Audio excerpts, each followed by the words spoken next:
فرمایا تمہارے دنوں میں سب سے بہترین دن جمعہ کا دن ہے، اس لیے اس دن مجھ پہ کثرت سے درود پڑھا کرو۔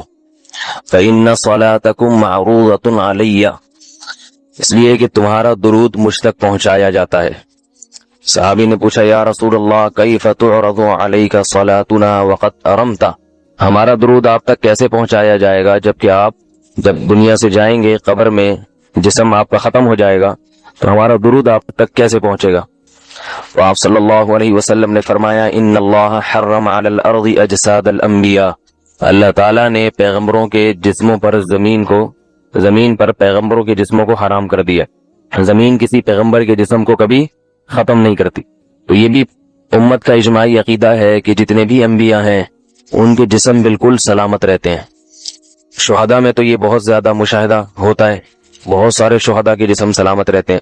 تو ایک اور حدیث میں آپ صلی اللہ علیہ وسلم نے فرمایا من صلی علیہ صلاۃ صلی اللہ بہا عشرہ، جس نے مجھ پر ایک دفعہ درود بھیجا۔ درود کہتے ہیں نبی صلی اللہ علیہ وسلم کے لیے اللہ تعالیٰ سے خصوصی رحمت کی دعا کرنا۔ ایک ہوتا ہے عام دعا، کسی کے لیے بھی رحمت، صلات کہتے ہیں خصوصی رحمت جو اللہ اپنے خاص بندوں پہ کرتا ہے۔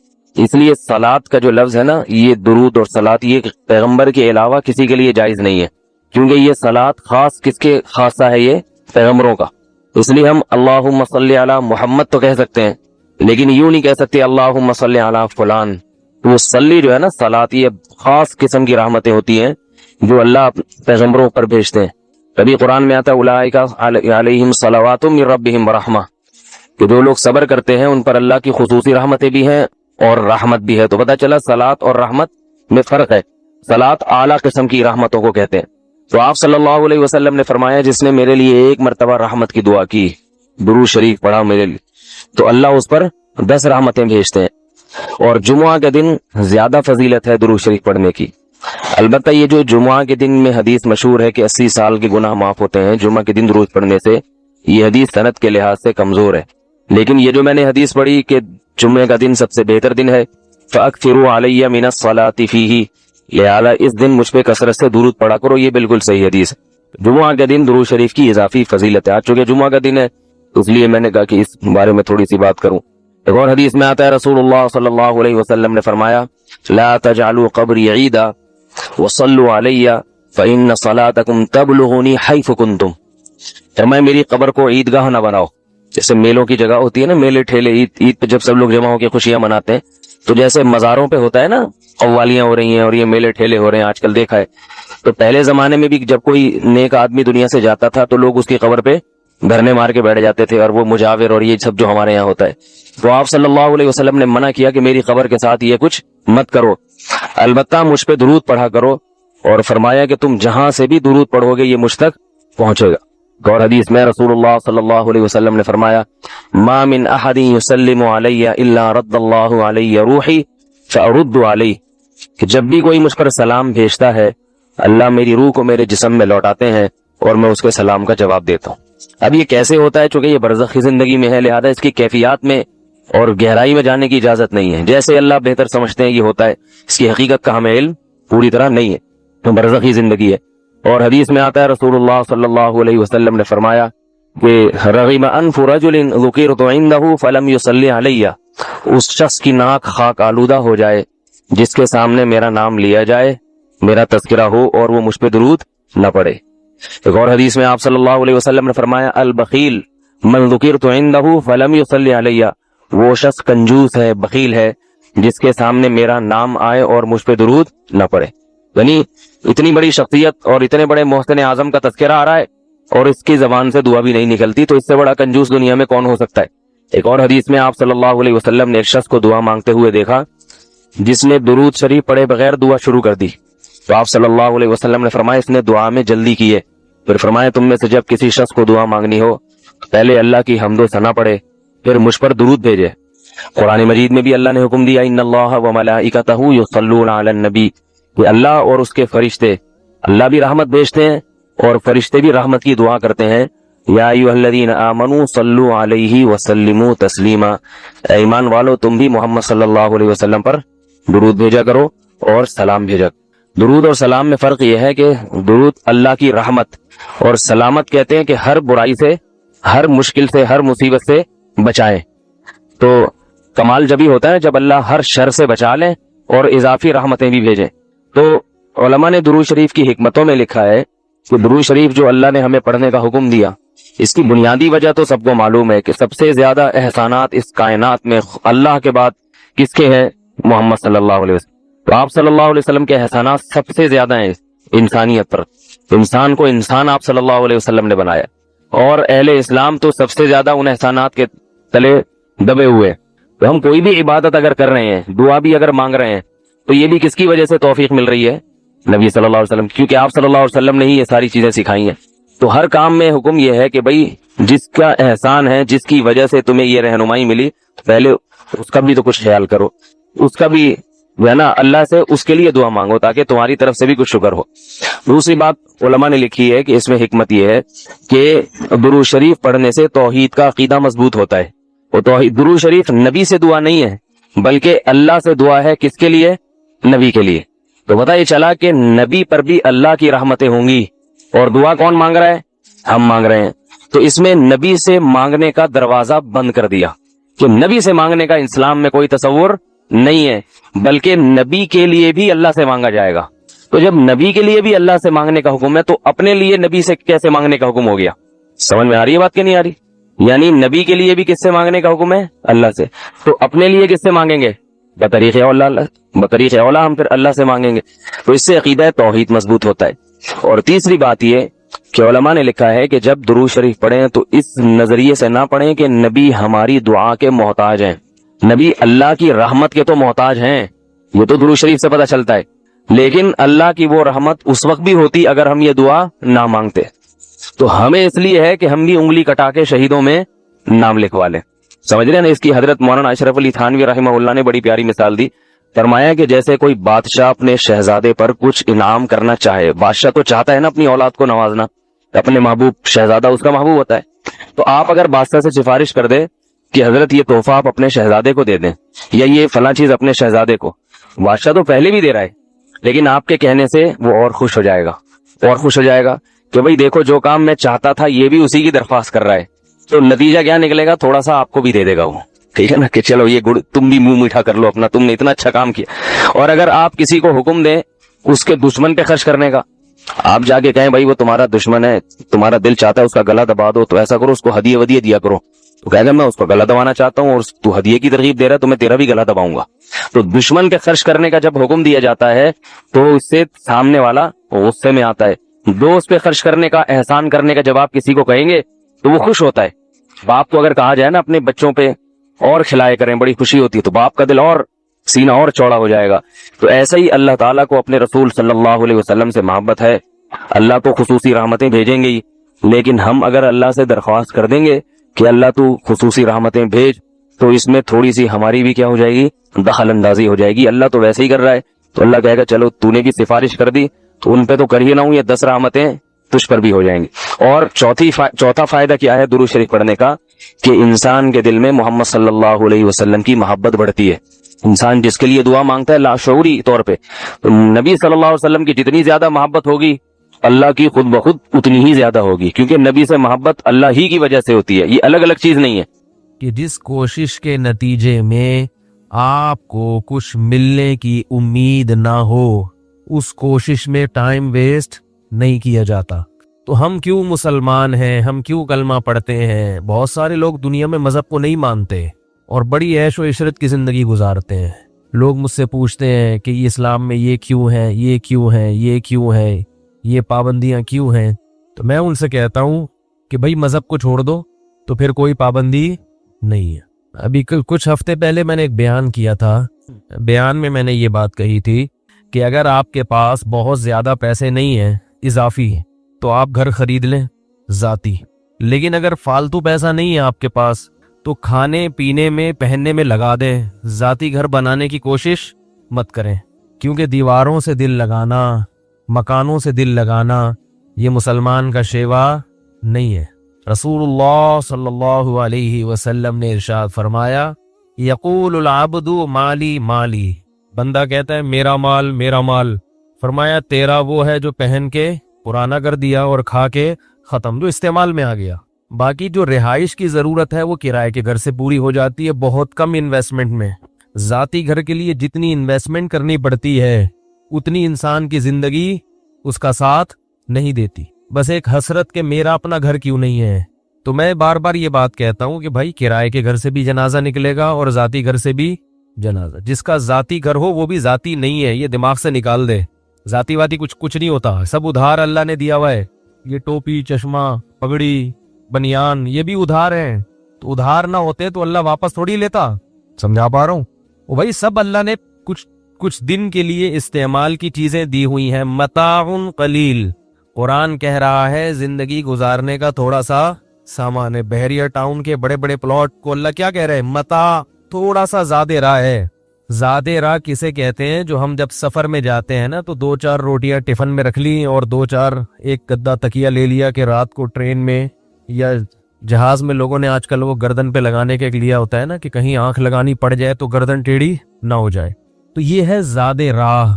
تو اللہ فرماتے ہیں یہ زیادہ راہ ہے, تھوڑے دن کا سامان ہے, بس پھر واپس لے لوں گا. تو تھوڑے دن کے سامان میں کروڑوں کی انویسٹمنٹ وہ کرے جس کے پاس اربوں. تو چلو سارے خرچے ہو گئے تو اب چلو ایک گھر بھی لے لو. نہیں ہے تو پھر کوئی ٹینشن نہیں ہے. ذرا گلا کچھ سیٹنگ آؤٹ ہوئی ہوئی ہے اس لیے تھوڑا سا بار بار کھانس رہا ہوں, معذرت. تو نہیں ہے تو پھر ٹینشن لینے کا نہیں, کیونکہ ویسے بھی نکلنا ہے. تو میں نے 2-4 دن پہلے کسی کو یہ بات سمجھائی, کچھ لوگ بیٹھے ہوئے تھے, سمجھاتا رہا, وہ بحث کرتے رہے نہیں نہیں نہیں نہیں.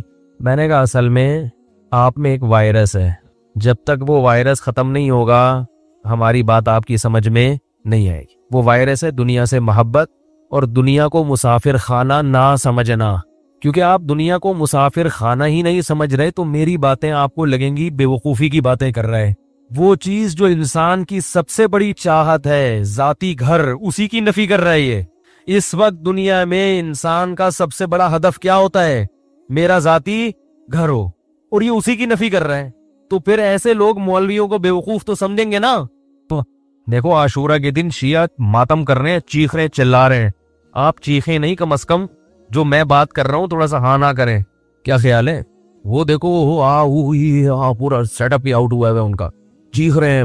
تو آپ, ہم نہیں کہتے چیخیں چلائیں, لیکن جب بیان ہو رہا ہو تو اپنا رسپانس تو ایسا دینا کہ کچھ تھوڑا سا لگے کہ آپ لوگ بات سن رہے ہیں. وہ شیعہ ذاکروں کی تقریریں سنیں, کیا سا ہاہو چل رہا ہوتا ہے. شیعہ ذاکر جو محرم میں ان کی جو تقریریں ہیں آپ دیکھیں, مجمع شور کیسا مچاتا ہے, ایسے زبردست نعرے لگ رہے ہوتے ہیں. حالانکہ بہت سی باتیں خود پبلک کی سمجھ میں نہیں بھی آ رہی ہوتی, کہ وہ پتہ نہیں جھوٹے قصے روایتیں بھی پیش کر رہے ہوتے ہیں بعض ذاکر, یعنی کہ تقریباً تمام. تو لیکن ہمارا جو ہے سنی لوگوں کا حساب ایسا ہے کہ وہ ایسے بجھے ہوئے بیٹھے ہوتے ہیں, شاید اس لیے کہ ان کی سمجھ میں آ رہا ہوتا ہے. تو سمجھ میں جب آتا ہے تھوڑا سا انسان چہرے کی ایکسپریشن ظاہر کرتا ہے. تو میں نے ان سے یہ کہا, میں نے کہا بھائی آپ چونکہ دنیا کو مسافر خانہ نہیں سمجھتے تو میری بات اس وقت سمجھ میں آئے گی جب آنکھیں بند ہونے لگیں گی. سمجھ رہے ہو؟ جب موت کا فرشتہ آئے گا آپ بولو گے یار اچھا میں نے کروڑوں روپے بچا کے بحریہ ٹاؤن میں اس لیے پلاٹ تھوڑی خریدا تھا کہ میری جنازے کو اٹھا کے قبر میں پھینکاؤ جا کے, تم نے اس لیے تھوڑی کیا تھا. تو اس وقت سمجھ میں آئے گی. لیکن وہ موت چونکہ ابھی سامنے نہیں ہے تو سمجھ میں نہیں آ رہا, اور واقعی نہیں آتا, اچھوں کی سمجھ میں نہیں آتا. اگر سمجھ میں آ جائے تو دنیا سدھر جائے. مائیکل جیکسن کی سمجھ میں یہی تو نہیں آ رہا تھا. مائیکل جیکسن نے ہاتھ پہ دستانے پہنے ہوئے تھے کہ تاکہ مسافہ کروں تو کسی کے جراثیم لگے نہیں. جب کسی سے ملاقات ہوتی تو منہ پہ ماسک چڑھا کے, کوئی گلے ملتے ہوئے چھینک مار کے کہیں جراثیم میری ناک میں, بولو نا بھائی نہ پھینک دے. ڈاکٹروں کی ٹیم 24 گھنٹے اس کے ساتھ کہ کس وقت کون سا ٹیکا لگانا پڑ جائے حضرت جی کو. یہ ان کے حضرت جی تو وہی تھے نا, ان کے وہ مائیکل جیکسن امریکہ والوں کا دامت برکاتہم بھی وہی تھا, نور اللہ مرقدبہ بھی وہی تھا, ٹھیک ہے نا, کیونکہ وہ اپنے حساب سے بزرگ دیکھتے ہیں, ان کے حساب سے وہی بزرگ ہے, وہی دنیا کا کامیاب ترین انسان. ڈاکٹروں کی ٹیم, آپ کہیں گے یہ عاشورہ کے دن کون سا بیان لے کے بیٹھ گیا.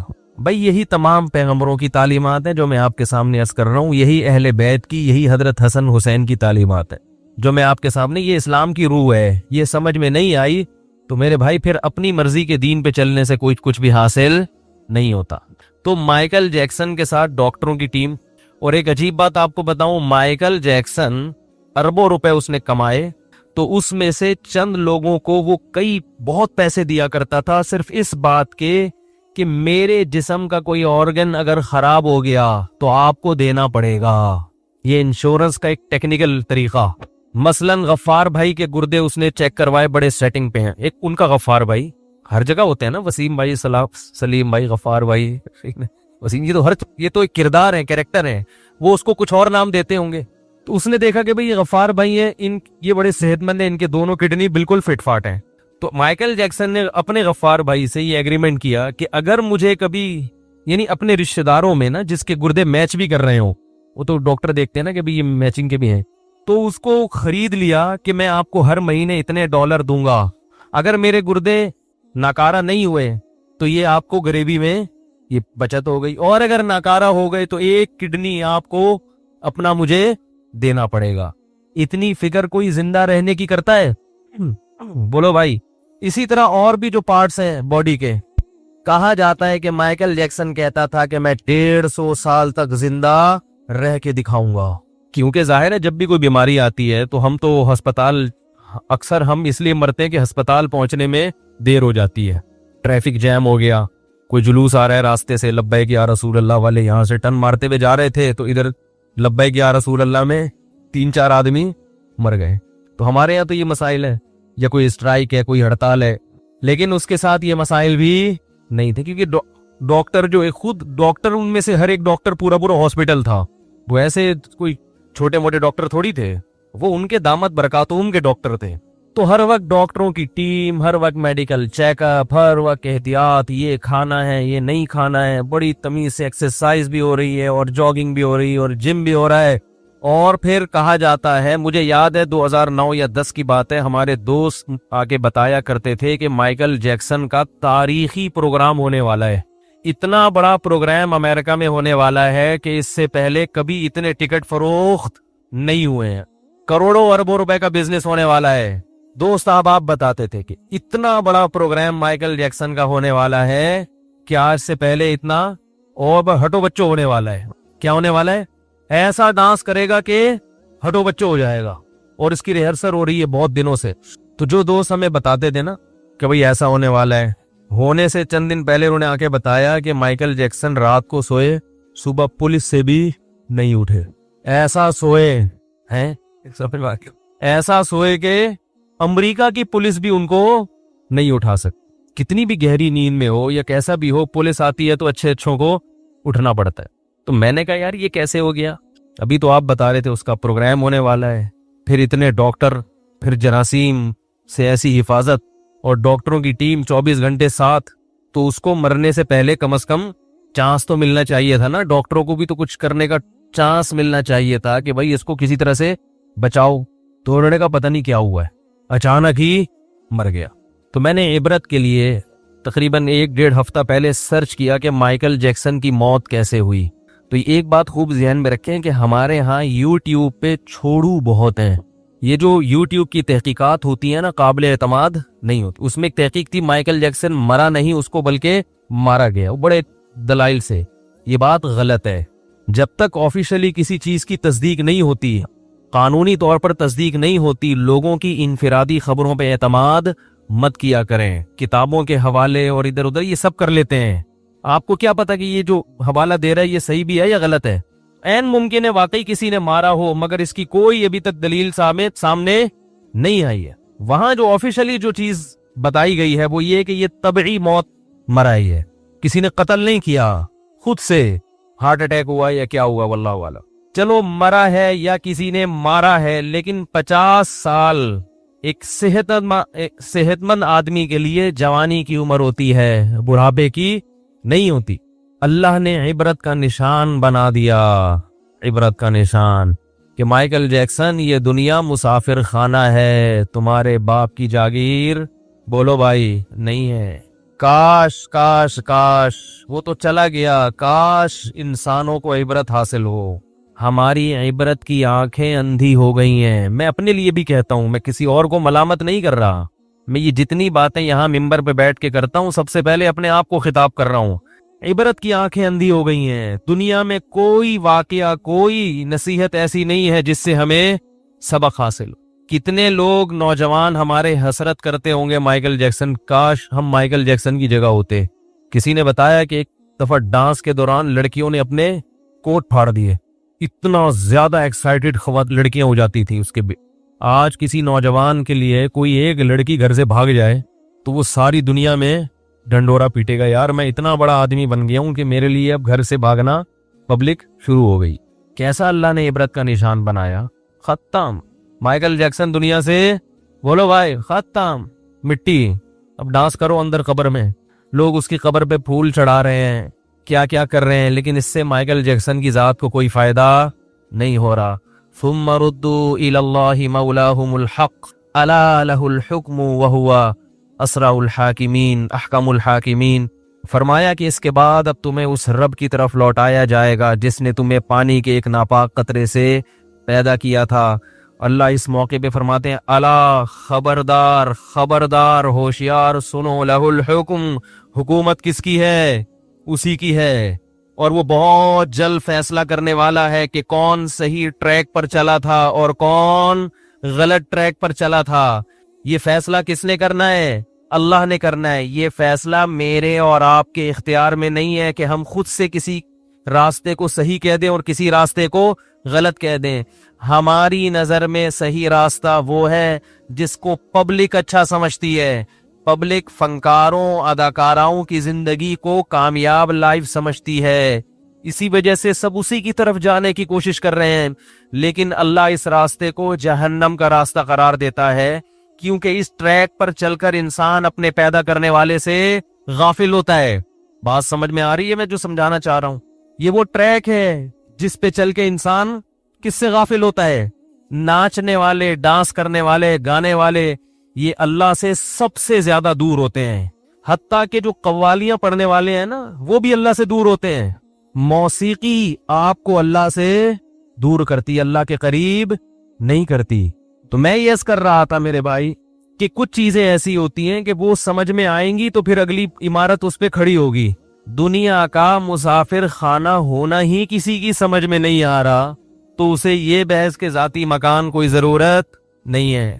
یہ کہاں سے سمجھ میں آئے گا اس؟ میں بار بار بتا غیر مسلم ہے، اپنے آپ کو کافر نہیں کہتے تو ہمیں کوئی غیر مسلم کہے، کیونکہ اسلام محمد صلی اللہ علیہ وسلم کا لایا ہوا دین ہے، اس میں ہم ڈاکہ برداشت نہیں کریں گے. کسی ایسی چیز کو اسلام کہا جائے جو اسلام نہیں ہے، یہ قابل برداشت نہیں ہے. لہٰذا جو قادیانی ہیں وہ غیر اسلام کو اسلام کہہ رہے ہیں، وہ اس دین کو اسلام کہتے ہیں جو مرزا قادیانی ملعون لے کر آیا، جبکہ ہم یہ کہتے ہیں کہ وہ شریف انسان نہیں تھا.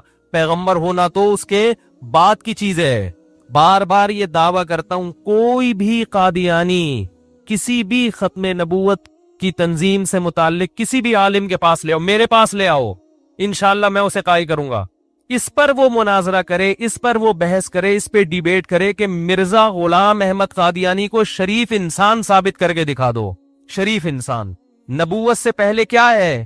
شرافت. آپ صلی اللہ علیہ وسلم نے جب نبوت کا دعویٰ کیا تو آپ نے پہلے کیا کہا کہ کبھی مجھے جھوٹ بولتے ہوئے دیکھا تم نے؟ بتاؤ میں کیسا ہوں؟ لوگوں نے کہا آپ صادق اور امین ہیں. پہلے اپنا اچھا انسان ہونا ثابت کیا جاتا ہے، نبوت اس کے بعد کی چیز ہے. ابو سفیان نے جب وہ غیر مسلم تھے، کافر تھے، اس وقت تقریر کے دوران کہا کہ ہم نے محمد صلی اللہ علیہ وسلم کو کبھی جھوٹ بولتے ہوئے 40 سال میں کبھی نہیں دیکھا، جھوٹ بولتے ہوئے کبھی امانت میں خیانت کرتے ہوئے نہیں دیکھا. حضرت خدیجہ نے 40 سال کی عمر میں 25 سال کے نبی سے جو نکاح کیا وہ کیوں؟ ایماندار ہونے کی وجہ سے. حضرت خدیجہ کے پاس پیسہ تھا مگر اس پیسے کو کاروبار میں لگانے کے لیے کوئی ایماندار انسان نہیں مل رہا. جیسے کہ انویسٹر کو کوئی ایماندار انسان چاہیے ہوتا ہے، تو اس نے حضرت خدیجہ رضی اللہ تعالی عنہ نے کس کی سلیکشن کی ہے؟ محمد صلی اللہ علیہ وسلم کی. حالانکہ ان کے پاس رشتوں کی کمی نہیں تھی، رشتوں کی کمی نہیں تھی. تاریخ کی کتابوں میں ہے خطبہا اشراف قوم. حضرت خدیجہ جب بیوہ ہوئی ہیں قوم کے سرداروں نے نکاح کے پیغام بھیجے ہیں، لیکن انہوں نے کس کو پسند کیا؟ محمد صلی اللہ علیہ وسلم. کیوں؟ اس میں ایک حکمت یہ بھی تھی کہ کاروبار کے لیے کوئی ایسا شخص چاہیے تھا جو ان کے مال کی حفاظت کر سکے. تو مرزا غلام احمد قادیانی کا صادق اور امین ہونا تو دور کی بات، شریف انسان ہونا قادیانی ثابت نہیں کر سکتے. یاد رکھو، میں قادیانیوں سے ایک بات کہتا ہوں کہ اللہ کی آگ بہت سخت ہے جو اللہ نے نافرمانوں کے لیے تیار کر کے رکھی ہے. تم پروپیگنڈے میں مت آؤ، کسی عالم کے، صحیح عالم کے پاس بیٹھو اور اس کے ڈیبیٹ کرو، اس سے بحث برائے بحث کی نیت سے نہیں، حق کی پہچان کی نیت سے. اللہ کی قسم تمہارے سامنے مرزا غلام احمد کا جھوٹا ہونا ثابت ہو جائے گا. اور یہ خوابوں پہ اور الہاموں پہ مت چلو. میں جب اسکول پڑھتا تھا کچھ قادیانی تھے کلاس فیلو، یہ چھوٹے سی کر کے میں اپنے اصل ٹاپک کی طرف آتا ہوں، درمیان میں بات آ گئی ہے تو اس کو جلدی سے کمپلیٹ کر لو. قادیانی زیادہ تر الہاموں پہ اور خوابوں پہ چلتے ہیں کہ مجھے خواب میں مرزا غلام احمد کی بشارت ہوئی یا محمد صلی اللہ علیہ وسلم کی بشارت ہوئی، انہوں نے فرمایا یہ نبی ہے. اس طرح کی چیزوں پہ چلتے ہیں. خواب اور الہام کبھی بھی حجت، بولو بھائی، نہیں ہو سکتا. خواب الہام کبھی بھی حجت نہیں ہو سکتا. اللہ کے نبی کہہ دیتے صحابہ سے کہ تم سب کو خواب آئے گا رات کو، کہ میں کیا ہوں؟ سچا ہوں. خواب جھوٹے کے بارے میں بھی آتا ہے اور سچے کے بارے میں بھی آتا ہے. اسلام میں خواب نبوت کا 46واں حصہ ہے، عین نبوت نہیں ہے. 46واں حصہ بہت اس میں جو حقیقت ہے وہ بہت سمٹ کے تھوڑی رہ جاتی. کبھی کبھار سچے خواب بھی آ جاتے ہیں، مگر خوابوں پہ کبھی بھی شریعت کا مدار نہیں ہوتا. یہ شیطان کی طرف سے بھی ہوتے ہیں خواب. گراؤنڈ ریئلٹی کو دیکھ کر فیصلہ کیا جاتا ہے. کبھی بھی خوابوں کی بنیاد اور الہاموں کی بنیاد پہ شریعت کے مسائل چینج نہیں ہوتے. ایک آدمی کا دلائل کی دنیا میں جھوٹا ہونا ثابت ہو گیا، روزانہ خواب میں فرشتہ آ کے کہے نا یہ سچا ہے، آپ کبھی بھی اس کے ساتھ کاروبار نہیں کرو گے. آپ بولو گے فلاں کے پیسے بھی لے کے بھاگا، فلاں کے بھی لے کے بھاگا، فلاں کے بھی لے کے بھاگا، تو میں خواب کی بیس پر 1 کروڑ اس کے حوالے کر دوں، ایسا کبھی بھی نہیں کرو گے آپ. تو خوابوں کی بیس پر اپنا پیسہ کسی کے حوالے نہیں کیا جاتا. کسی جھوٹے کو سچا نبی کیسے مان لیا جاتا ہے بھائی؟ کیونکہ میں قادیانیوں کے ساتھ اٹھا بیٹھا ہوں بچپن میں، مجھے اندازہ ہے کہ یہ کن چیزوں کو فوکس کرتے ہیں. خواب الہام، خواب میں سویا تو مجھے یہ آ گیا، میں اٹھا تو پورا دین اس پہ چل رہا ہے. اور ہمارے ہاں بھی بہت سے بدعتیوں کا دین خوابوں اور الہاموں پہ چل رہا ہے. حضرت جی آئے تھے مجھے خواب میں، حضرت جی نے یہ بولا، حضرت جی نے وہ. میں کہتا ہوں اللہ کا واسطہ تو سو جایا کر آرام سے. بہوؤں کو خواب میں ساسیں چڑیل بن کے نظر آ رہی ہیں، وہ کہتی ہیں سچا خواب ہے، کیونکہ ساس کیا بن کے نظر آئی ہے؟ چڑیل. اور ساس جب سوئی تو بہو اس کو سانپ بن کے نظر آئی خواب میں. وہ اٹھ کے کہتی میں تو پہلے ہی کہہ رہی تھی یہ سارا مسئلہ کہاں سے ہو رہا ہے؟ یہاں سے ہو رہا ہے. میں کہتا ہوں اللہ کا واسطہ، بہو سے کہتا ہوں کیونکہ تم اپنی ساس کو چڑیل سمجھتی ہو، لہذا خواب میں وہی آئے گا جو دن میں دماغ میں گھسا ہوتا ہے. اگر اس کو خیر خواہ سمجھو تو وہ فرشتہ بن کے آئے گی. فرشتہ خیر کہاں سے کہاں بات چلی گئی. تو دیکھو جو لبرل لوگ ہیں جن کو مذہب سے محبت ہی نہیں ہے تو وہ ایسی باتیں کریں گے، لہذا اس میں پریشان ہونے کی ضرورت نہیں ہے. وہ تو کہیں گے یہ کیا ہے. وہ پھر ہر چیز میں وہ یہ بھی چاہتے ہیں عورت گھر سے باہر نکلے، وہ یہ بھی چاہتے ہیں عورت کو کپڑوں کی پر پابندی نہ ہو، آزادی ہو. وہ یہ بھی چاہیں گے کہ مذہب کو مسجد کی حد تک محدود کیا جائے، مذہب کو ریاست سے نکال دیا جائے. تو وہ سب کے ایک ہی نعرے ہیں، تشابہت قلوبہم. اللہ کہتے ہیں ان کے دل سب کے ایک جیسے ہیں. تو اس سب ایک جیسی باتیں، جو باتیں کافر کر رہا ہے وہی باتیں یہ بھی کریں گے، کیونکہ یہ لبرل مسلمان ہے. تو اس لیے اللہ نے اس آیت میں پہلے بتا دیا وَمَنْ أَرَادَ الْآخِرَةَ، جو آخرت کا ارادہ کرنا چاہتا ہے، جو چاہتا ہے کہ میں جنت میں جاؤں. تو پہلی شرط کامیابی کی کیا ہوئی؟ کس کا ارادہ کرنا پڑے گا؟ یعنی اللہ نے یہ کامیاب لوگوں کی علامت بتائی ہے کہ پہلی شرط کیا ہے کہ آپ کوئی بھی عمل کر رہے ہو تو نیت کیا ہو؟ اللہ کو خوش کرنا اور جنت طلب کرنا نیت ہونی چاہیے. آگے ارشاد فرمایا وسعا، اور پھر اس کے لیے کوشش بھی، بولو بھائی شروع کر دے. بہت سے لوگوں کی نیت آخرت. کربلا پہ جو واقعات بیان کیے جاتے ہیں لیبل لگایا جاتا ہے حضرت حسین کی محبت.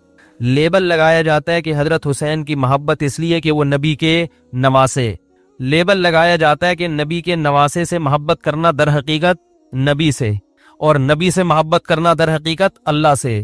مگر زیادہ تر خطیب صرف یہ لیبل استعمال کر رہے ہیں، نہ نبی سے محبت نہ نبی کے نواسے سے. اصل مقصد ہے پبلک کو خوش کرنا اور مجمع کو گرم کرنا، اور کوئی مقصد نہیں ہے. میں سب کی بات نہیں کر رہا، لیکن محرم میں اکثر جو غلو کیا جاتا ہے اس سے اللہ کی رضا مقصد نہیں ہوتی، کیونکہ اللہ اس قسم کی چیزوں سے راضی نہیں ہوتے۔ قرآن اٹھا کے دیکھو، قل تعالوا اتل ما حرم علیکم ربکم، اے نبی ان سے کہہ دو آؤ میں تمہیں بتاتا ہوں کہ تمہارا رب کن چیزوں سے خوش اور کن چیزوں سے ناراض ہوتا ہے۔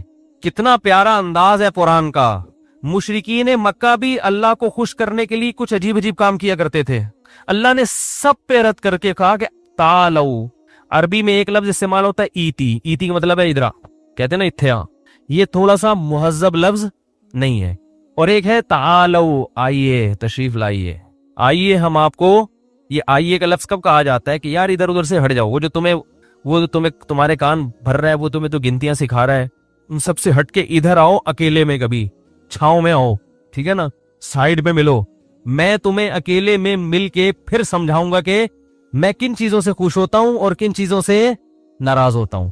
جیسے کوئی کسی کو خوش کرنے کی کوشش میں لگا ہوا ہو، لیکن جس کو خوش کر رہا ہے وہ اس سے اور پریشان ہو رہا ہے، تو وہ جذبہ دیکھ کے کہے گا یار تم خامخواہ میں اپنی صلاحیتیں ضائع کر رہے ہو، آؤ ذرا میں تمہیں خود بتا دوں کہ کیا کرنا ہے اور کیا نہیں کرنا۔ تو اللہ کیا فرماتے ہیں، تعالو، آؤ آؤ ہم تمہیں بتاتے ہیں کیا کرنا ہے۔ اللہ تشرکو بہ شیئا، اگر مجھے خوش کرنا چاہتے ہو، سب سے پہلا کام کیا ہے، میرے ساتھ کسی کو شریک، یا حسین مدد، یا علی مدد، یا رسول اللہ مدد، یہ کیا ہے؟ میں کسی کو بھی کفر کے فتوے نہیں لگاتا، لیکن کیا یہ شرکیہ نعرے نہیں ہیں؟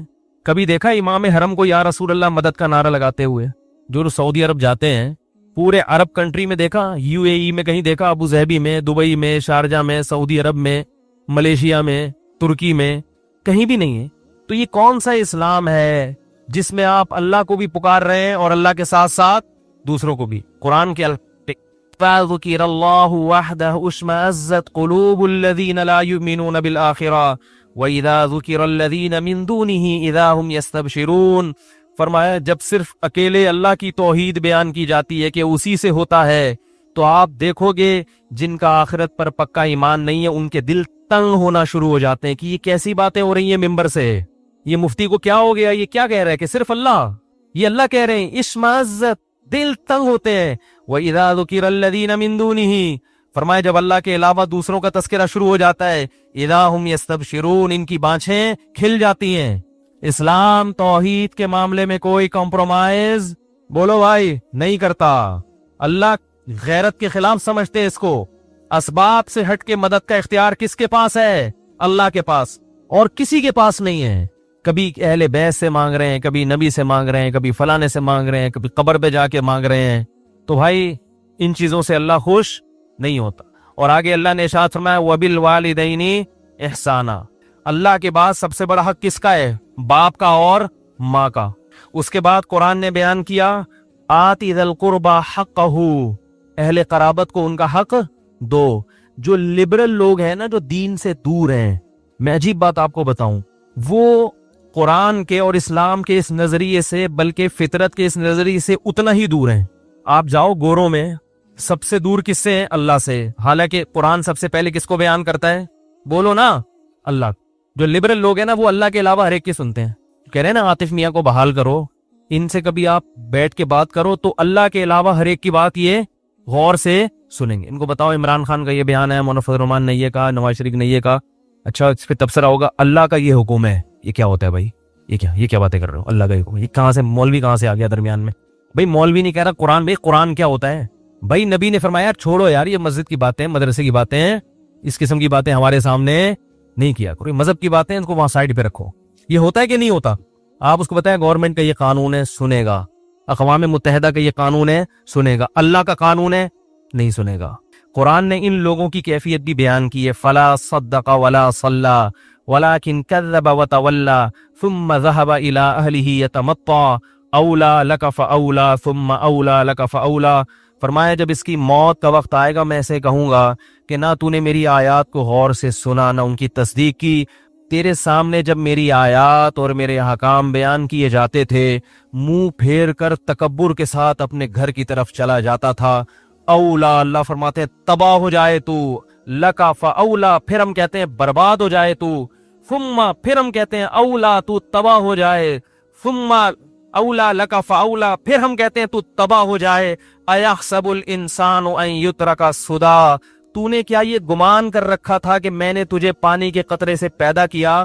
پیدا جب کیا تو ماں کی چھاتیوں میں دودھ کے چشمے جاری کر دیے، ایک تجھے خیرخواہ باپ دیا، ایک ماں دی، ماحول دیا، پھر آسمان سے تیرے لیے بارشیں برسائیں، اور پھر تیرے لیے زمین کو پھاڑ کر نباتات پیدا کیے، اور پھر تجھے طرح طرح کے میوے کھانے کو دیے. جب تو بلوغت کی دہلیز پہ قدم رکھتا ہے تیرے لیے ایک زوجہ پیدا کر دی، عورت پیدا کی جس سے تو سکون حاصل کرتا ہے. جعل لکم من بنین من ازواجکم بنین وحفدا، پھر اس سے تجھے اولاد دی تیرے بڑھاپے میں کام آئے.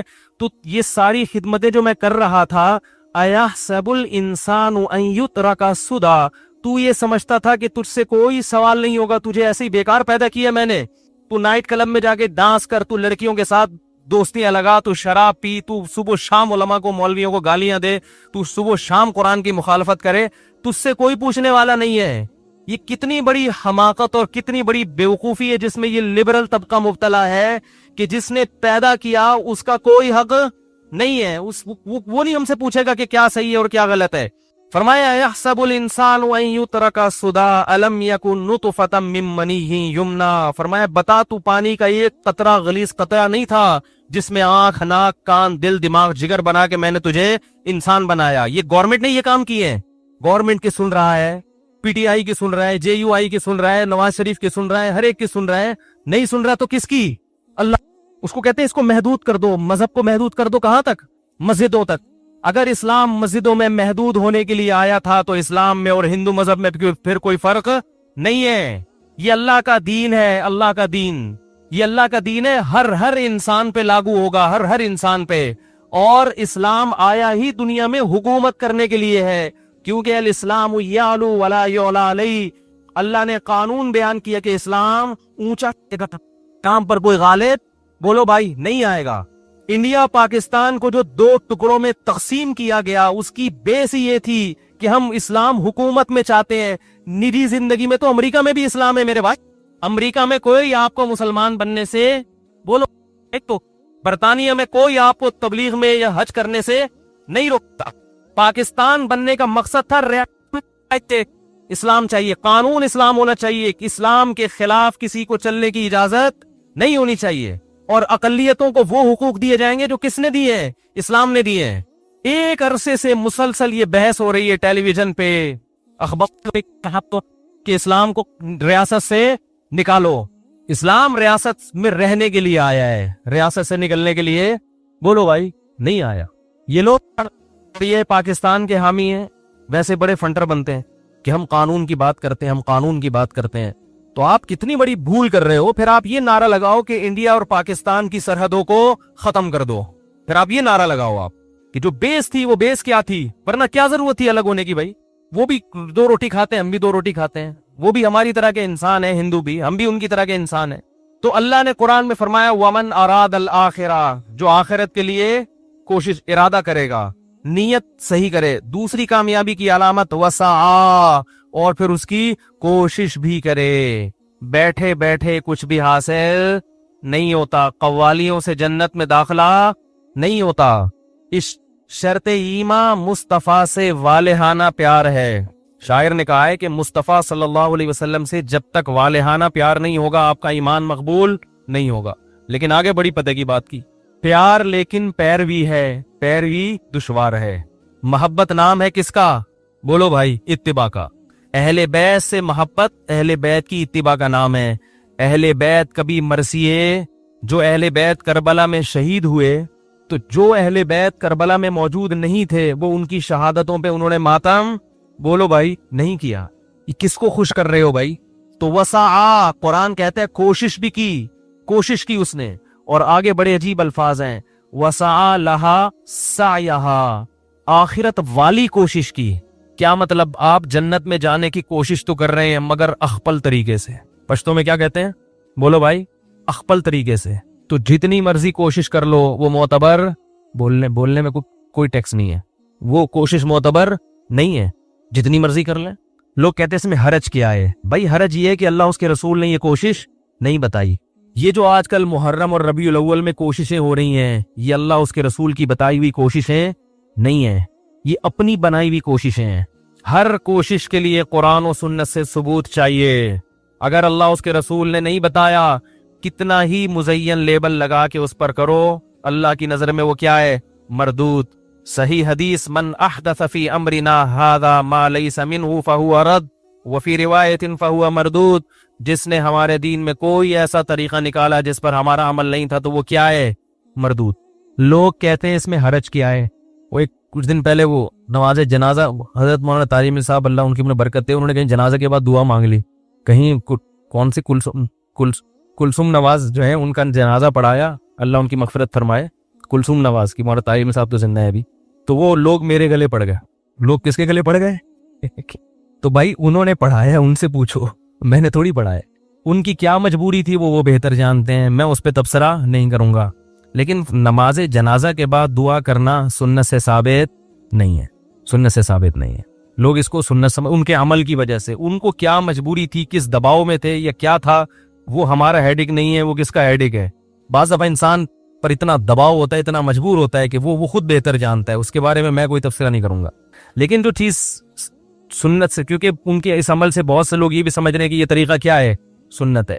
کچھ دن پہلے جو ہے نا واٹس ایپ پہ جب یہ واقعہ ہوا ہے تو کسی نے دلائل لکھ کے بھیجے نماز جنازہ کے بعد دعا کے دلائل میں کوئی بہت بڑے مفتی تھے جن کا یہ حوالہ دیا گیا کہ بھئی وہ دلیل یہ دے رہے تھے کہ اسلام میں اصل اباحت ہے، جواز ہے. جب تک پابندی نہیں ہوگی اس کو ہم کیا کہیں گے؟ جائز. تو نماز جنازہ کے بعد دعا پر چونکہ شریعت میں کوئی پابندی نہیں ہے، لہذا ہم اس کو کیا کہیں گے؟ جائز. تو یاد رکھو نبی صلی اللہ علیہ وسلم نے فجر کی نماز میں کتنی رکعتیں پڑھی ہیں؟ 2 فرض پڑھے ہیں. تیسری سے منع کرنا کسی بھی حدیث سے ثابت بولو بھائی نہیں.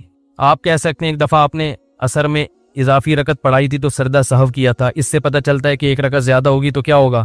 یہ غلط ہے. تو کہیں بھی ایسا نہیں ہے کہ 1 رکعت میں 2 سردوں سے زیادہ سے آپ صلی اللہ علیہ وسلم نے منع کیا ہو. کوئی ایسی حدیث دکھا دیں جس میں 2 کے بعد تیسرے سردے سے نبی نے منع کیا ہو. ہر چیز میں اصل کیا ہے؟ اباحت ہے، جواز ہے. تو نماز میں اگر 2 کے بجائے کوئی 3 سردے کرنا چاہے تو وہ بھی کیا ہونا چاہیے؟ جائز ہونا چاہیے نا. کیا خیال ہے بھائی؟ آذان سے پہلے صلاۃ والسلام پڑھا جاتا ہے، منع کیا جائے تو کہتے ہیں اس کے ناجائز ہونے کی کوئی دلیل نہیں ہے.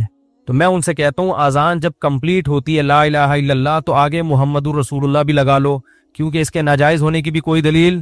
ارے بول لو بھائی لا الہ الا اللہ پہ آذان ختم ہو رہی ہے تو اگر کبھی مؤذن محمد الرسول اللہ بھی لگا دے تو کوئی غلط جملہ کہہ رہا ہے وہ، بلکہ کلمے کو کمپلیٹ کر رہا ہے، توحید کے ساتھ رسالت کی گواہی بھی دے رہا ہے.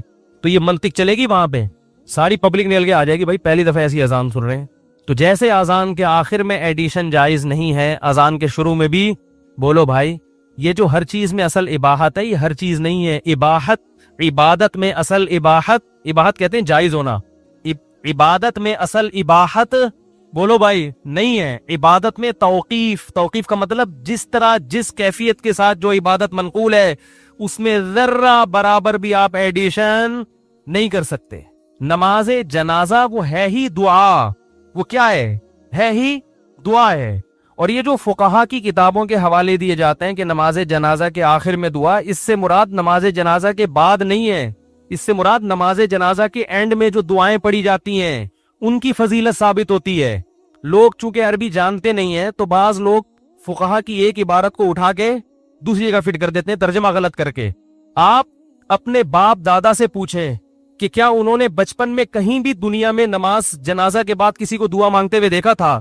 آپ کے گھر میں اگر بوڑھے والدین ہیں وہ بتائیں گے ہم نے بچپن میں یہ عمل کہیں بھی پوری دنیا میں نہیں دیکھا. یہ بعد میں شروع ہوا ہے. ہر وہ چیز جو بعد میں شروع ہو رہی ہے عبادت کے عنوان سے وہ شریعت میں ثابت بولو بھائی نہیں ہے، وہ بدعت عمل ہے. تو اللہ نے قرآن میں فرمایا وَسَعَى لَهَا سَعْيَهَا، وہ کوشش کرے وہ والی کوشش جو آخرت کی کوشش ہے. پتہ چلا ہر کوشش آخرت کی نہیں ہوتی. کچھ کوششیں اچھی تو ہوتی ہیں مگر آخرت کی نہیں ہوتی. وہ اگر آپ ان کوششوں میں لگ گئے تو آپ کا عمل برباد ہوگا. اور قرآن کہہ رہا ہے الَّذِينَ ضَلَّ سَعْيُهُمْ فِي الْحَيَاةِ الدُّنْيَا وَهُمْ يَحْسَبُونَ أَنَّهُمْ يُحْسِنُونَ صُنْعًا. فرمایا کچھ لوگ ایسے ہیں جن کی کوششیں دنیا میں ضائع ہو جائیں گی جبکہ وہ یہ سمجھ رہے ہوں گے کہ ہم اچھی کوشش کر رہے ہیں. کتنی واضح آیت ہے. وہ خود یہ سمجھتے ہوں گے کہ ہماری کوشش ہمیں کہاں لے کے جا رہی ہے؟ جنت میں. ہم نبی کی عشق میں کر رہے ہیں, ہم حضرت حسین کے عشق میں کر رہے ہیں, لیکن اللہ فرماتے ہیں ایسے بہت سے لوگوں کی کوششیں دنیا میں ضائع ہو رہی ہیں, کیونکہ یہ کوشش کا وہ طریقہ ہے نہ جنا اللہ نے بتایا, نہ اللہ کے رسول نے بتایا, نہ اہل بیت نے بتایا. یہ وہ طریقہ ہے ہی نہیں. اور آخر میں فرمایا وَسَعَى لَهَا سَعْيَهَا وَهُوَ مُؤْمِن, ایمان بھی ہو, توحید پرس انسان ہو, عقیدہ صحیح ہو اس کا, یہ تمام شرطیں پائی جائیں گی. فَأُولَٰئِكَ كَانَ سَعْيُهُمْ مَشْكُورًا, فرمایا یہ وہ لوگ ہیں جن کی کوشش کو میں نہ صرف یہ کہ قبول کروں گا, بلکہ اس کوشش کا کئی گنا بڑھا کر ان کو اجر دوں گا.